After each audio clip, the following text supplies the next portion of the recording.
malamang mahirapan. Ewan ko kung tatanggapin yan. Ang offer na yan ni General o ng ating Pangulong Bongbong Marcos, sabi ni Rimulya. Kasi siyempre, nasaktan din yon. 85 days. Hindi pa 3 buwan, mga kababayan. Tanggal. Pero tingnan natin kung ano ang mangyayari sa susunod na mga araw. Pero shocking talaga po. Kahit sino man, kahit nga ako, hindi ako kaagad nakapag-vlog. Hinayaan ko muna na dumalo yung mga balita para malaman natin kung ano ba talaga yung nangyayari sa mundo. O diba? Balikan natin yung statement ni Lacson kasi ito yung maganda na mga analysis niya.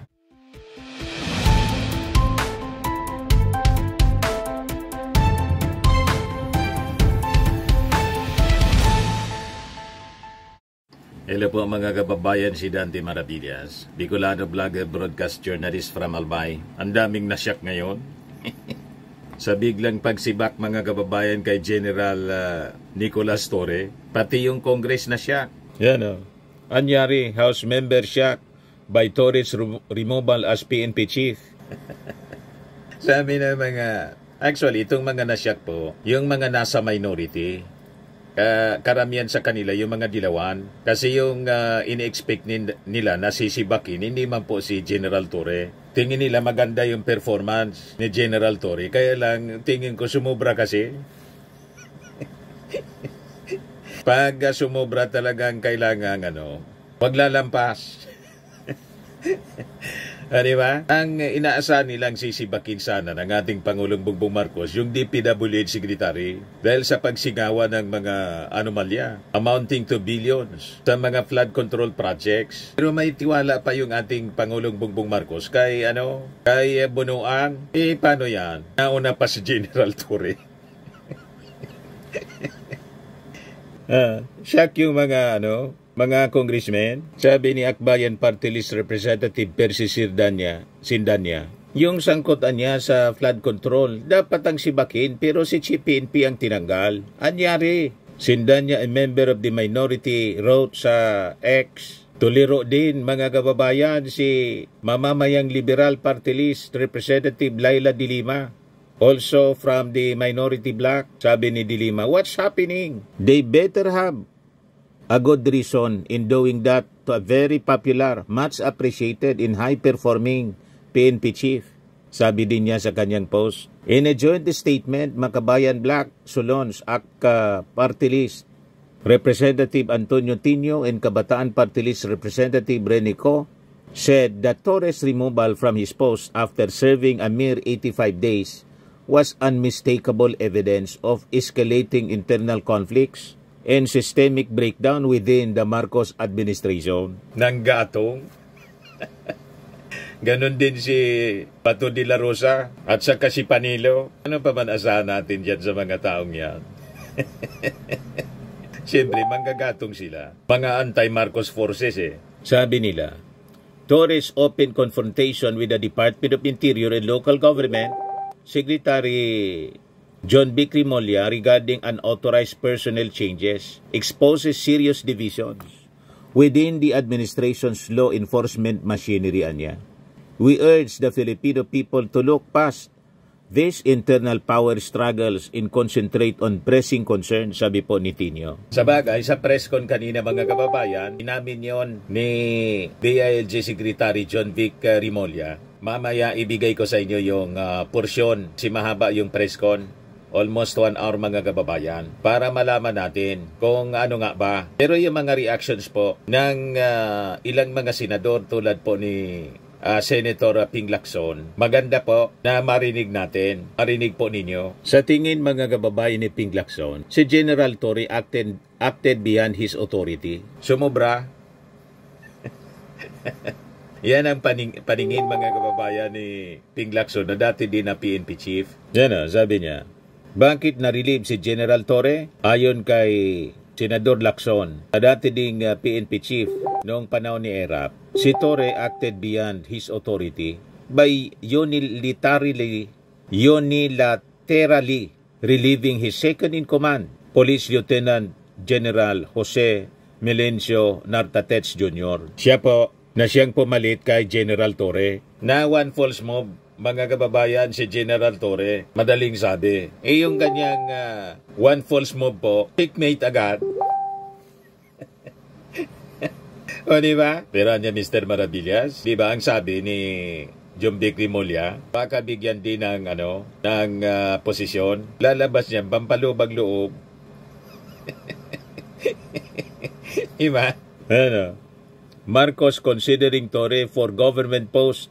Sabi po ni Secretary Rimulya, Jumbik, I was privy to a conversation that the President is considering him for another post in government. Sabi po ni Rimulya sa press con kanina. We will know soon if General Torre will accept. Malamang mahirapan. Ewan ko kung tatanggapin yan. Ang offer na yan ni General o ng ating Pangulong Bongbong Marcos, sabi ni Rimulya. Kasi siyempre, nasaktan din yon. 85 days, hindi pa 3 buwan, mga kababayan. Tanggal. Pero tingnan natin kung ano ang mangyayari sa susunod na mga araw. Pero shocking talaga po. Kahit sino man, kahit nga ako, hindi ako kaagad nakapag-vlog. Hinayaan ko muna na dumalo yung mga balita para malaman natin kung ano ba talaga yung nangyayari sa mundo. O diba? Balikan natin yung statement ni Lacson kasi ito yung maganda na mga analysis niya at paliwanag. Lacson explained that the designation niya in the relief of members of the PNP Command Group, including the Deputy for Administration, Deputy for Operation, and Chief of the Directorial Staff, must be approved by the President or, at minimum, coordinated with the ex-officio chairman of the National Police Commission and the Secretary of the Interior and Local Government. Si Torre anya acted beyond his authority in unilaterally relieving his second-in-command, si Nartatech. Sabi po ni Ping Lacson, yung bagay na dapat hindi niya pinakialaman ni General Torre. Siyempre, that is insulting on the part of the President. Pinangunahan niya yung ating Pangulo. Biglang nawala yung trust sa kanya ng ating Pangulo. Kasi pag hindi yun ginawa ng ating Pangulo kay General Torre, lalaki yung ulo ni General Torre. Kaya siya na checkmate. He acted beyond his authority. Yan ang paliwanag ni Ping Lacson, mga kababayan. Na malamang, dahil dati siyang PNP chief, may mga A1 information siya na nakuha sa loob. Siyempre, dati niyang mga tauhan, ito mga matataas na mga opisyal ng Philippine National Police, malamang nag-text sa kanya kung ano yung nangyari, kuninto sa kanya. Kaya si Ping Lacson is an authority to speak. Dumampas si General Torre. Sabi ni Ping Lacson, even when former President Joseph Estrada gave me the blanket authority to run and manage the PNP during my time as PNP chief, I did not exercise absolute authority over the designations of the members of the command group. Nonetheless, Lacson said the decision to relieve Torre remains the sole prerogative of President Ferdinand Romualdez Marcos Jr. Sabi ni Ping Lacson, what is important anya at this point is a smooth transition in transfer of command and authority so as not to hamper the overall mission of the Philippine National Police to continue maintaining peace and order for the benefit of the people whom they have sworn to serve and protect. In August, Nartatech, then holding the PNP's second highest position, was appointed to lead the Area Police Command, Western Mindanao. In a separate ambush interview, also on Tuesday, Presidential Sister Amy Marcos said she personally warned Torre against karma after he demoted Nartatech. I called him out and said, "Hey, why is it like that? That will come back to you. Be careful." I did not know anya I would turn out to be right. And I apologize. I had no idea, sabi ni Amy Marcos. Wala daw siyang idea kung bakit natanggal. Si Nartatech, mga kababayan, isa is siguro ito sa mga trusted na trusted men sa PNP ng ating Pangulong Bongbong Marcos. Second in command nga eh. Yung mga naging achievement ni General Torre, he was rewarded by the President. Yung pag-aresto niya kay Kibuloy, yung pag-deliver kay Digong sa Dahig, rewarded siya. Kaya nga po siya, ginawang PNP chief. Kaya lang sumubra. Di ba? Yung second in command, siguradong ilagayan dyan ng ating Pangulo para for checks and balances. Lalo itong si Nartates pala po, Nartates pala, Ilocano, taga Ilocos Sur. Ito yung dinimote kasi, Nartates. Dinimote ni General Torre. Second in command siya. Yan Ipinanganak noong March 19, 1971 sa Santa Cruz, Ilocos Sur.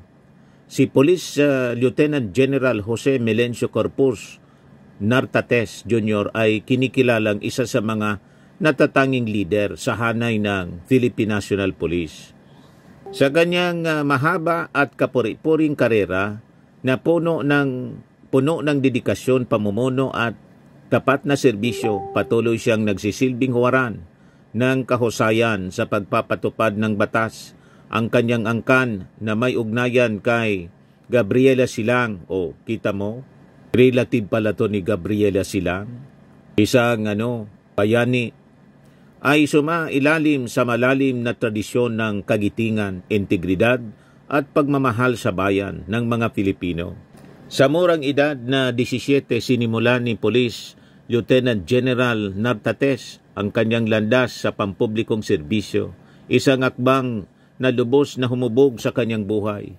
Noong 1988, siya ay tinanggap sa prestigyosong Philippine Military Academy sa Fort del Pilar, Baguio City bilang miyembro ng Tanglaw Diwa Class of 1992. Sinimulan niya ang kanyang pangakong maglingkod sa sambayanang Pilipino, isang paninindigang naging gabay niya sa pagunlad bilang isang leader na nagbibigay inspirasyon sa iba. Hindi natapos sa PMA ang kanyang pag-aaral bilang tagapagtanggol ng patuloy na pagkatuto. Kumuha siya ng mga espesyalisadong kurso upang palawakin ang kanyang kasanayan. Kabilang dito ang Urban Counter-Revolutionary Warfare Course noong 1992, Underwater Operations Course noong 1993 at Police Intelligence Officers Course noong 1994. Pinalawak niya ang kanyang kaalaman sa pamamagitan ng mga internasyonal na pagsasanay tulad ng Crisis Response Team, course sa Estados Unidos at Chemical Control Clandestine Laboratory Program ng US Department of Justice Drug Enforcement Agency. Matindi po ang educational qualification ng second in command. Dinimote kasi dinimote bigla. Hindi nagustuhan sigurado ng ating Pangulo. Lalo't kababayan niya. Siyempre, maglireklamo yun. At sigurado na isa siya sa mga pinagkakatiwalaan na sundalo ng ating Pangulong Bongbong Marcos. Ilocano pa eh. Siyempre, mas malapit yon sa ating Pangulo. Kaya linagay niya yung second in command. Biglang dinimote ni General Torre, ayun, na-checkmate tuloy siya.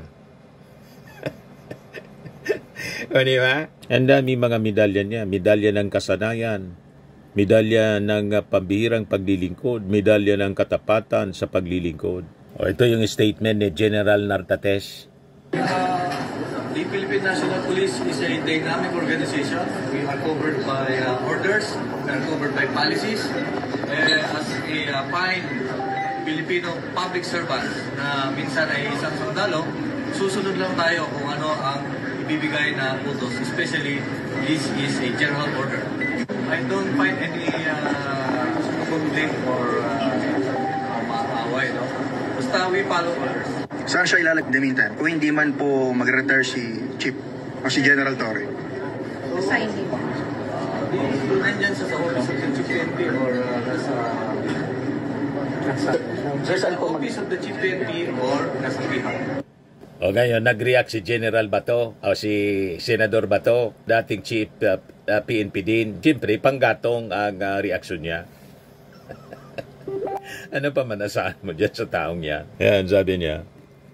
It just goes to show na walang forever. Galit ako sa kanya sa ginawa niya kay Pastor Apollo Kibuloy at kay Presidente Duterte. Pero ngayon, nawa ako sa kanya dahil after niya ginawa yung lahat-lahat, binigyan siya ng posisyon tapos sinibak na rin siya. That is normal. Prerogative yan ng ating Pangulo. Bakit? Si Digong ba? Walang sinibak nung panahon niya. May mga sinibak din siya, di ba? Kailan, siyempre, yung mga kasabwat, hindi. Walang ganun kasi na policy yung ating Pangulong Bongbong Marcos. Pag kasabwat, wag dapat gagalawin, baka bumaliktad. At talaga namang walang forever. O tingnan ninyo, dati nasa poder kayo, ngayon wala na. Nasa daig na yung amo mo. At malamang sa malamang, kahit wala si General Torre, ang pumalit na si General Nartates, pag lumabas yung warrant of arrest mula sa daig at sinerve ng Interpol, i-deliver din kayo. Tulad ng ginawa ni General Torre kay Digong. Diba? Ngayon, ito pa ang gustong i-share ko sa inyo. Isang post mula sa dating Army Commander namin dito sa Bicol. Nung ako active pa sa mainstream media, si Colonel Harold Cabonok. Ito yung post niya. Lieutenant Colonel Cabonok. Pero I think baka na-promote na rin tong general. Dapat maging general na ito si Harold Cabonok. Sabi sa kanyang post dito, 6 hours ago. Pinatanggal sa pwesto si Chief PNP. Nakakagulat na balita. Siyempre, hindi lang tayo sanay. Nangyari na rin ito sa Armed Forces sa designation ng Chief SAFP. Sa isang demokrasya, nagpapakita ito sa tunay na kahulugan ng civilian supremacy over the military and the police. Demonstration ito na ang kapangyarihan ng civilian political leader, ang commander-in-chief ay nakakataas kaysa sa mga general. Ang ibig sabihin, kung ano ang policy ng gobyerno, i-align ng militar at pulis. Ang strategy sa pagsagawa nito ng mandate ng organization, example, National Defense, Community Policing. Kung hindi satisfied ang civilian leader sa performance ng kanyang appointed officials, military, police, pati mga cabinet officials, etc., pwede niya itong palitan anytime. Sa US, pinalitan din ni President Donald Trump ang maraming senior general sa taon na to. Sa kasagsagan ng Korean War noong 1951, maging ang Medal of Honor awardee at hero ng World War II na si General Douglas MacArthur ay pinatanggal ni President Harry Truman dahil sa naging conflict ng policy at strategy. Naintindihan na ninyo? At di-pleasure sila lahat ng ating Pangulong Bongbong bilang Commander-in-Chief. Hindi na tayo dapat mabigla. Yung little president nga na si Vic Rodriguez, tinanggal. Diba? Si Sara Duterte, hindi man pala yung tinanggal. Tinanggap yung resignation. Pero talagang tama yung desisyon ng ating Pangulo na tanggapin yung resignation kasi wala mang magandang contribution si Sara Duterte sa DepEd other than yung mga chicheria. Diba? So huwag kayong mabigla. Sabi ni Lieutenant Colonel Harold Cabonok, hindi lang kasi tayo sanay. Masanay tayo. Pero pag naunawaan natin yung kapangyarihan ng ating Pangulo, ang lahat ng nasa ibaba niya, they're all serving at his pleasure. Hindi na tayo, mga kababayan, mabibigla niyan. Yung PCO nga po, nakailang PCO secretary na ba? Pang-5 na yata? Si Secretary Gomez? Ganun talaga po. Hindi umabot sa expectation ng ating Pangulo. Nakikita lang natin siguro yung mga nababalita sa telebisyon, sa social media. Pero sa loob, hindi man natin alam kung ano nangyari sa loob. Di ba po? So, ang payo ko sa mga nanonood sa atin, trust the wisdom ng ating Pangulong Bongbong Marcos. Ako, naniniwala ako dito sa sinabi ni Ping Lacson. Kaya tinanggal si General Torre. He acted beyond his authority. At ang binangga niya, mga kababayan, isa sa mga most trusted men, second in command. Yan tuloy, si General Nartates ang ipinalit sa kanya. O di ba? Pakinggan natin itong press briefing ni DILG Secretary John Vic Rimulya. Thank you very much. Good morning to all of you. Thank you very much for your presence here. I have a statement from our department. The palace affirms that President Ferdinand Marcos Jr. has made the difficult but necessary decision to relieve PNP Chief Police General Nicolas Torre III of his duties. Kita ninyo? Difficult but necessary. The President believes that his national security apparatus must always work within the framework of the law. With the recent developments, the President was presented with the facts, and he determined that the best course of action is to uphold the role of NAPOLCOM as it was intended by law. As part of this resolution, the President decided to relieve Police General Torre. This was not an easy choice, but it was made in the national interest. The President is committed to ensuring a unified direction and collaboration across all areas in his cabinet, particularly those responsible for delivering security, peace, and order. The President expresses his thanks and gratitude to Police General Torre, as his brief tenure brought new life and energy into the PNP. Nevertheless, the mission must continue. The Filipinos must be safe. To this end, the President has directed the incoming PNP Chief, General Nartates, together with the Secretary of the Interior and Local Government, to present within 1 month a comprehensive citizen security strategy focused on increasing police presence throughout the country and ensuring that every Filipino feels secure in their communities. That's all. Thank you. Good morning, sir. Sir, can you enlighten us kung ano yung ibig sabihin ng difficult but necessary? The President is very fond of General Torre. In his brief tenure as chief and even before that as CIDG, the President and General Torre have had a wonderful and productive relationship. However, there comes a crossroads in a President's decision-making that he has to make the tough but necessary decisions to push his agenda forward. Sir, itatanong ko yung tanong din ng marami. Ano yung reason bakit inalis po si General Torre? Precisely because we are a country of laws and not of men, that the institutions must be larger than the people who run it. And in this case, the President saw it necessary that the institution of the PNP and the NAPOLCOM be upheld as according to the spirit of the law as it was created. Sir, may connection ba ito doon sa... Ano yan? Follow up na lang, sir. Last na, sorry. Sir, para lang mabuo yung storya. Sir, may connection ba ito doon sa nakaraang resolution ng NAPOLCOM na hindi po nasunod? Parang hindi naglabas o hindi na sunod ni General Torre? Yung NAPOLCOM resolution ng mga reshuffle ng mga opisyal? That, among other things, is part of the consideration of the President. Okay. Thank you, Ms. Lea. Thank you, sir. Third, Ann Malonzo from Sunstar. Sir, good morning. Sir, Yes. so, my first question, saan na po ngayon ang i-assign si General Torre? And what will happen, sir? Kasi nasa kanya yung 4-star. Yes, that issue, General Torre has been informed of his relief. He has the option of retiring or staying, but the question of the 4-star will be with the NAPOLCOM to take up, but that is a collateral issue only to that who will be running the PNP, which will be formally, as of today, General Nartates. Any words, nag-usap na po kayo ni General Torre about this matter, sir? I have tried to get in touch with him. I made 5 phone calls last night.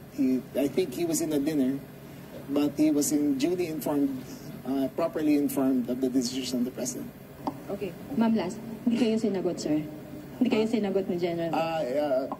We have our own forms of communication, and he did acknowledge. Thank you. Mr. Mark Makalalad of DZBB. Hi, morning. Obviously, yung pag-relieve kay Chief PNP, unpopular decision. Dahil nagkaroon ng conflict previously sa resolution ng NAPOLCOM and PNP. Hindi po napatupad yung order. So how do you intend to manage the public's perception na yung leadership ng PNP ngayon is stable sa kabila ng pagpapalit ng leadership Is stable? stable, And yes. wala po itong bahid ng politika. That is precisely why we are doing this. Because we want to take politics out of the equation. When you have issues arising, you must resolve it according to the rules of the institution. And that's what we are doing. This is not a popularity contest. This is a question of maintaining the integrity of the institution. Sir, binalikan ko yung resolution ng NAPOLCOM 2025-0531 adopted last August 14 states that non-compliance with the requirements creating prescribed shall subject accountable officers to administrative sanctions. So itong pag-relieve kay General Torre, parte ng sanctions dahil hindi sa pagsunod doon sa NAPOLCOM resolution? There is no sanction. The NAPOLCOM has not taken any sanctions as a body, nor has it been discussed, nor has it been filed. This is a personal decision of the President, and he has, after careful perusal of the facts, the order came from the office of the President and not the NAPOLCOM. Okay. Go ahead, just go ahead. Okay. Yung 4-star, kailan po makakukuha ng General Nartates? You will learn about that sooner, as soon as the NAPOLCOM board convenes again next week. Okay. Thank you po. Thank you. Mr. Edniel Peroza from DZRH. Sir, follow-up lang dun sa last question. So yung turnover officially kay General Nartates ay nangyayari ngayon? Yes. Sir, balikan lang namin sir yung comments or yung actions ng Malacanang. Ano yung exact na comments ng Presidente pagtapos ng medyo pagkakaiba doon sa NAPOLCOM order? Tinangka niya bang mamagitan ng Rizal ba?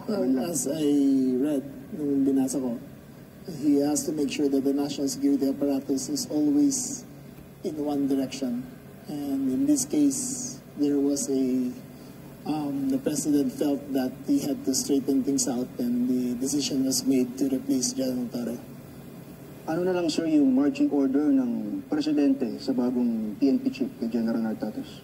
Well, as I stated earlier, the PNP chief and I will have to present within 1 month a comprehensive citizen security strategy focused on public safety. May mga inaasahan ba tayo sir na drastic changes doon sa response natin sa 911 at iba pang programs na in-implement ngayon sana ni PNP Chief Torre? I do not believe that that is part of the agenda. We will launch the Unified 911 on September 12, and General Nartates will take cognizance over that. It is an improved system. It is a more responsive system, and I think the people will see the difference. But from now till then, the 5-minute rule of General Nartates, of General Torre, will still be in effect, and we expect General Nartates to continue the good works that General Torre has started. Okay. Thank you so much. Mr. Manny Tupaz from Philippine Star. Sec, good morning. Sir, magmula nung nag-assume si PNP Chief last June 2, from the very start ba may mga disagreements na kayo ever since? No, never. PNP Chief and I have always had a great relationship.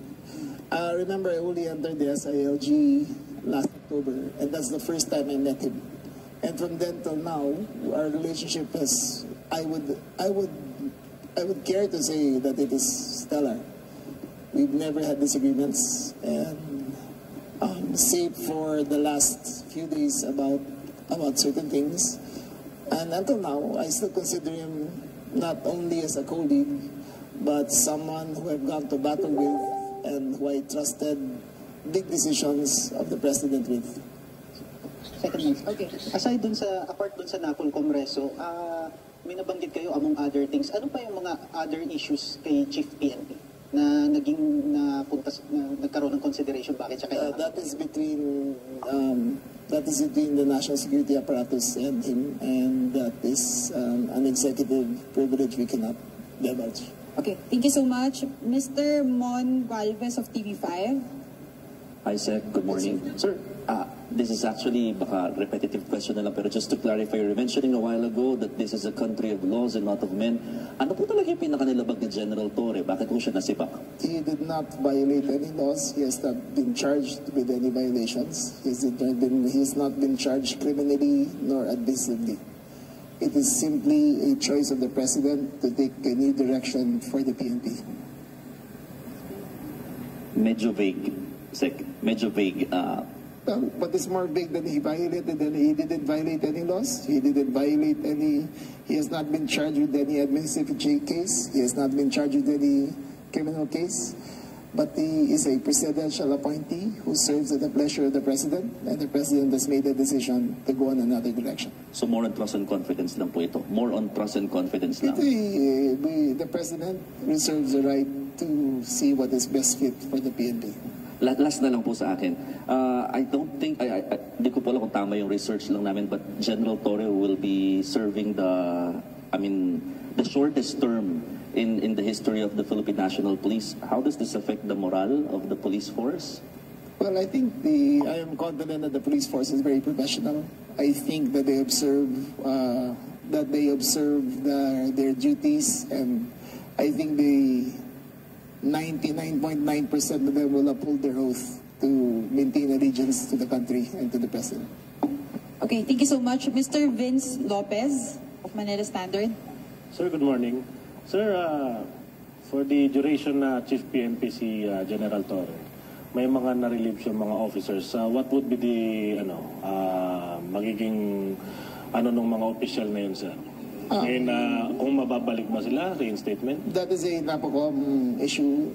As according to NAPOCOM law, NAPOCOM procedures, level 3 going up is up to will be taken up by the NAPOCOM board, and the NAPOCOM will convene this week and reconstitute the leadership of the Philippine National Police. Okay, thank you so much. Mr. Jairo Boledo of Rappler. Good morning. Jairo Rappler. Sir, hingin lang namin sana yung information. Baka, ano po ba yung initial na reaction or pagtanggap po ni General Torre when the NAPOLCOM issued the memorandum po? Did he promise to the President to fulfill the said memorandum, sir? Thank you. That will be revealed on a later date. There are documents that are still sealed, which will be brought forth henceforth after the NAPOLCOM reviews it.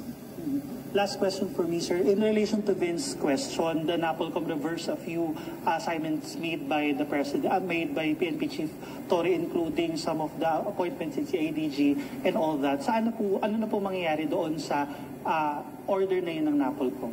Again, the NAPOLCOM will constitute again this week, and then we will review all the appointments and make the necessary recommendations to the President.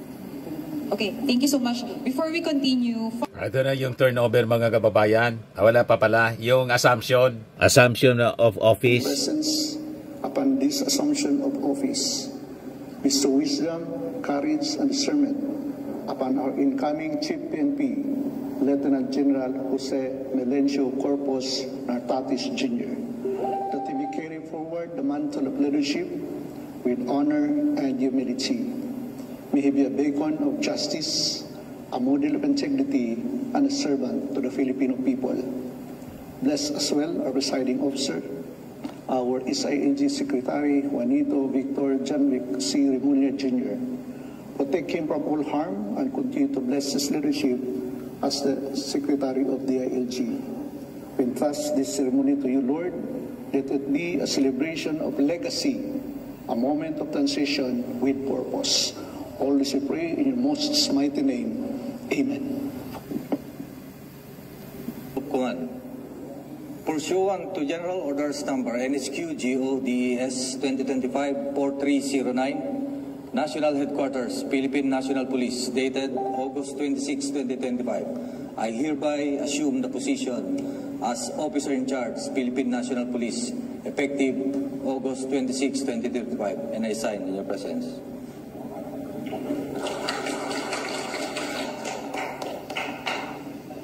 Turnover. of command as officer in charge.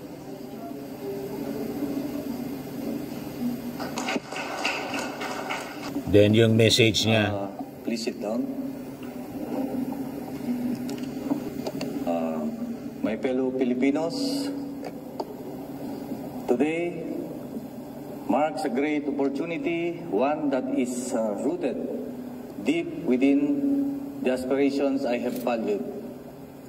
As I assume as the chief or to lead the Philippine National Police, I am reminded of the dreams I harbored for a safer, more secure Philippines. A dream where my grandchildren and indeed all Filipinos families can walk our streets without fear. In the next years, as I direct the course of the Philippine National Police, I'm committed to ensuring that this institution stands greater than ever before. Not only in terms of strength and efficiency, but also in the trust and respect of the people. I thank God Almighty for bestowing me this unique opportunity to lead the 228,000 strong personnel of the Philippine National Police. Mga idaltaulo, iti pagilian tayo, Apo Madaydayaw, His Excellency Ferdinand Bongbong Marcos Jr., President, Republic of the Philippines, for his trust and confidence to implement the needed reforms in the organization. Thank you so much, Apo President. To the dynamic Secretary of the Department of Interior and Local Government, Honorable Juanito Victor Junbic Remulla, sir. Thank you for your support. To the outgoing and the first Lacan Chief PNP, Police General Nicolas De Loso Torre III, thank you for steering the PNP for what it is today. To my beloved family who has nurtured me to what I am today, my father, my mother, and my brothers, my wife, Mary Rose, and my children who are the source of my strength and inspiration. I would like to recognize the presence of all government executives, friends, relatives, and the beloved members of the Philippine National Police who are here present, especially our members of PMA, Talangadiwa Class of 1992. At sa lahat, sa okasyong ito, isang magandang umaga sa ating lahat. Began many years ago as young lad growing up under the care of my grandfather, who served 16 years as the chieftain of the humble barangay of Mabilbilasor, Santa Ilocos Sur. Sa apong ko unang nakita ang kahalagahan ng pamumuno, disiplina at kaayusan. Holding on to these early impressions in life, I went on as PMA cadet, eager to learn more. Through the rigors of cadetship, I was able to internalize the deeper meaning of courage, integrity, and loyalty. From the halls of the academy to the streets where I patrolled as a young lieutenant, every experience has shaped me into the leader I am today. My aspiration has become to lead with integrity, to serve with compassion, and to protect our communities with unwavering dedication. But today is not just about my story.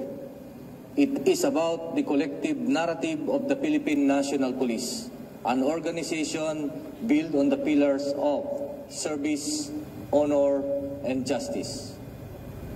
Over the years, we have been guided by the wisdom and insights of my predecessors.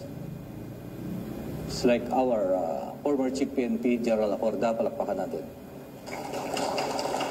who have left behind a legacy of best practices. Together, we have overcome adversity, solved crimes, and have worked tirelessly to protect our vulnerable communities. Our aspiration is clear: to become a resilient organization able to provide a safer, more secure environment for every Filipino, where justice prevails and all can live without fear.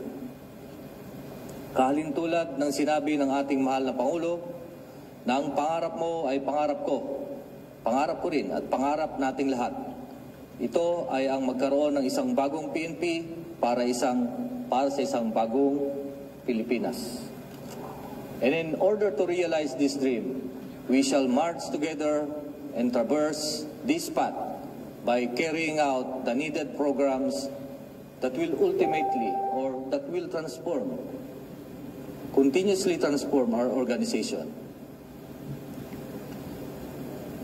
First is, in an overwhelming landscape of threats, innovation in patrolling and investigation is the key. We can deny the occurrence of crime through the mastery of community, strategic deployment, and police visibility in crime-prone areas. In the occurrence of crime, we should provide investigative solutions by identifying personalities and groups involved, secure evidence that will ensure their guilt before the court. Through proactive policing strategies and strategic partnership, we will ensure the swift apprehension and prosecution of offenders, sending a clear message that crime will not go unpunished. At the same time, we shall continue the 5-minute response policy of the former Chief PNP to assure the public of timely intervention and protection. Second, following the direction of our President and as we confront the realities of modern crime, we must expand our focus to include cybercrimes that is becoming more rampant or prevalent. Our cyber capabilities must be responsive and should adapt to the latest cyber threats and trends. We will prevent these crimes proactively with rapid response and establishing mechanisms in place to address emerging threats swiftly. Third, our commitment to the campaign against illegal drugs, loose firearms, and terrorism must remain steadfast. Record shows that prevalent crimes are often associated to these personalities involved in illegal drugs, and that prevalent crimes are usually committed with the use of firearms. Fourth, the moral and welfare of our personnel are paramount. Through continuous education, recognition, and comprehensive welfare program, we will empower our officers to perform their duties with excellence, professionalism, ensuring their well-being and morale remain high. Fifth, we will revisit, improve, and implement risk management plan at all levels, or the business continuity plan. Six, we must review and enhance our security operations to intensify protection of vital installations. Seventh, we must ensure or enhance our capabilities in secure protocols in managing public events and maintaining crowd control, ensuring the safety of all participants and the organizer as well, by implementing comprehensive security plans and maintaining a calendar of events. We will uphold order and safety during gatherings and festivities, especially in Metro Manila. We have the SONA, we have the Quiapo, and as well as the SONA. Ito yung panunumpa. Please raise your right hand and repeat after me. Ako si Police Lieutenant General Jose Melencio Corpus Natatis Jr. na itinalaga sa katungkulan bilang Officer in Charge, Philippine National Police. Ay taintim na nanunumpa. Natutuparin ko ng buong husay at katapatan. Sa abot ng aking makakaya. Ang mga takdang gampanin.